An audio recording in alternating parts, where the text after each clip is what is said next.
احمد رضا خان بریلوی نے بھی کنز الایمان لکھی ہے،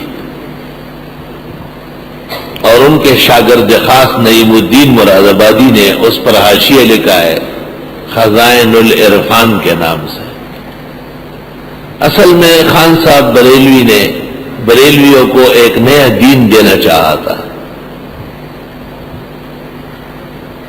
یہ ترجمہ اس نئے دین کے لیے ہے جس میں اللہ کے بجائے قبروں سے مانگنا ضروری ہو، اور تیجے و چیلم اور برسیاں ثواب کے کام ہوں، توحید سے ہٹ کر شرک اور سنت سے ہٹ کر بدعت ہے۔ اس کی بھرمار اگر دیکھنی ہو تو کنز الایمان ترجمہ اور اس کا حاشیہ خزائن العرفان۔ میں اپنے مقام پر نشاندہی کروں گا، آپ سنیں گے انشاءاللہ۔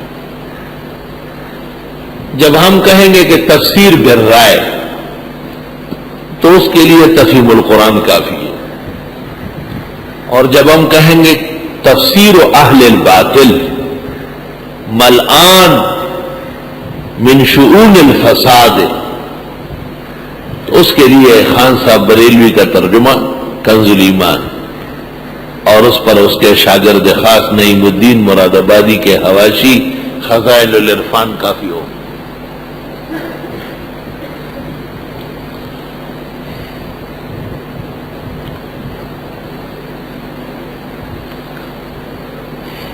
ان کے ایک اور عالم بھی ہے مفتی احمد یار خان گجراتی، اس کو بریلوی حکیم الامت کہتے ہیں۔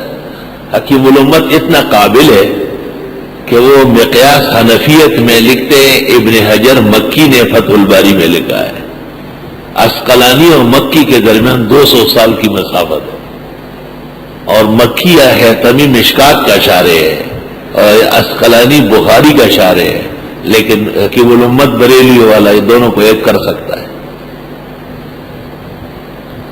اور اس نے ایک تفسیر لکھی ہے، اس کا نام ہے نور العرفان۔ نور العرفان سورۃ صافات کے اندر حاشیہ نمبر 8 پر لکھتے ہیں کہ شیطان پکا صوفی عابد زاہد فاضل دارالعلوم دیوبند تھا۔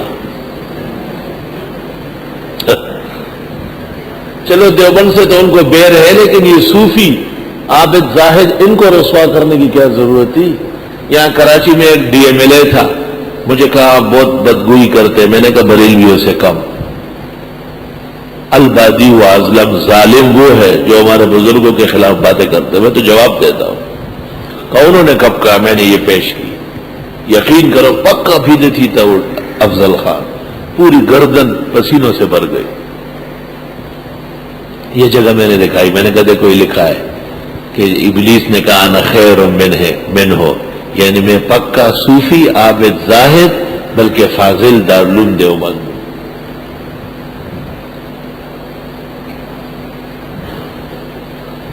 احمد رضا خان بریلوی نے دور حدیث نہیں کیا ہے، مشکات تک کتابیں پڑھی، ذہین آدمی تھا، فتنے کے لیے ٹھیک صلاحیت تھی۔ یہ جتنے گمراہان ہیں ان میں ایک نے بھی دورہ نہیں کیا، مودودی صاحب نے بھی دور حدیث نہیں کیا،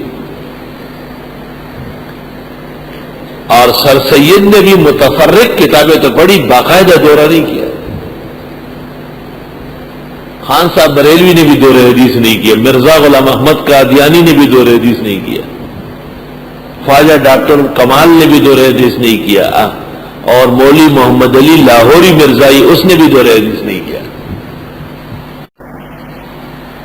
دور حدیث ایک ڈھکن ہے، عقائد و اعمال کے لیے سرپوش ہے، ڈھکن ہے، طالب میں کنٹرول آ جاتا ہے، اس کو پورا پتہ چل جاتا ہے۔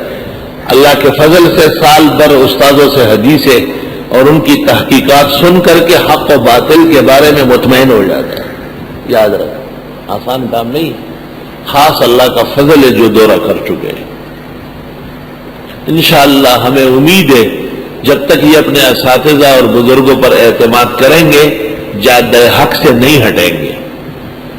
کمزوریاں اپنی جگہ، لیکن انشاءاللہ اہل حق ہی رہیں گے۔